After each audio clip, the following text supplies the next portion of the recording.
నిన్న నువ్వు పదే పదే నాకు ఆ కుటుంబం మీద బాధ్యత ఉన్నది, ఇది ఉంది, అది ఉంది, పైసలు పెట్టి ఎంతమందిని కొంటావు? నువ్వు ఉన్నదే లీజు జాగలో ఉన్నావు, నువ్వు ఉన్నదే లీజు జాగలో ఉన్నావు. జూబ్లీ హిల్స్లో భూమి కొనాలంటే ఎంత అవుతుంది? రూపాయి 10,000 కొత్తదా? ఎవరో రాజకీయ నాయకుడు ఇక్కడ మీ ఇండస్ట్రీ డెవలప్ కావాలని చెప్పి మీకోసం ఒక సౌలత్ కల్పించారు.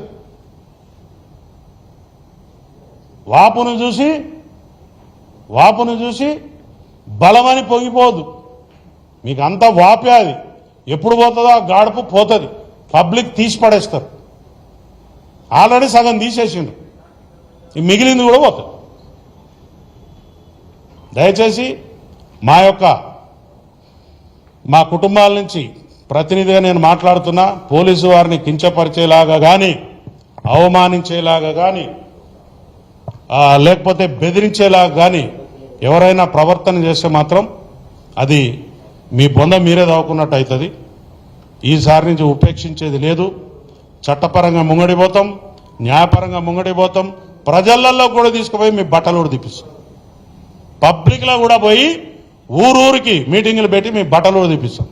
Be careful. పోలీసుల్ని కించపరిచినట్టు మాట్లాడుతున్నావు అని అంటే నువ్వు ఏమనాలో, నీకు ధమాకు ఉండి మాట్లాడుతున్నావా, ధమాకు లేక మాట్లాడుతున్నావా, లేకపోతే సామాజిక స్పృహ ఉన్నదా, చట్టం చదువుకున్నావా?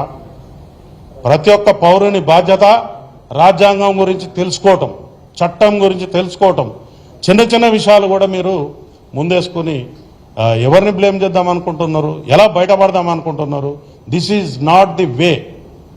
నువ్వు ఎవరినో బదనాం చేసి బయటపడాలనుకునేది తప్పు. నువ్వు చేసింది తప్ప రైటా అనేది కూడా నేను చెప్పాను. ఎందుకంటే నీ విజ్ఞతకు వదిలేస్తా. నీ దగ్గర ఉన్న చట్టాన్ని నడిపించే న్యాయవాదులు మీ దగ్గర ఉన్నారు, వారు చెప్తారు నువ్వు.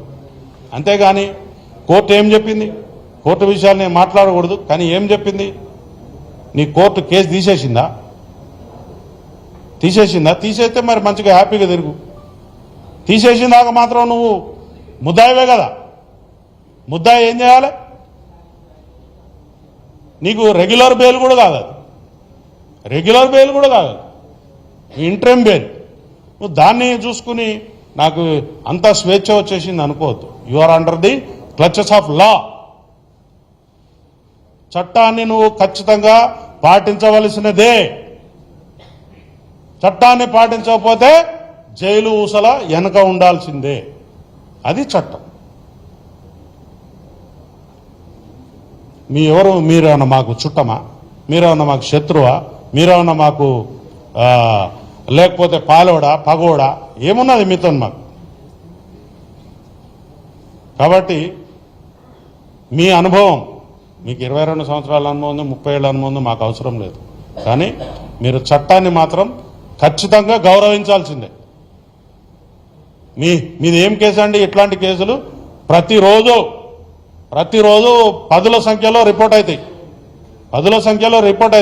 You are one of the accused.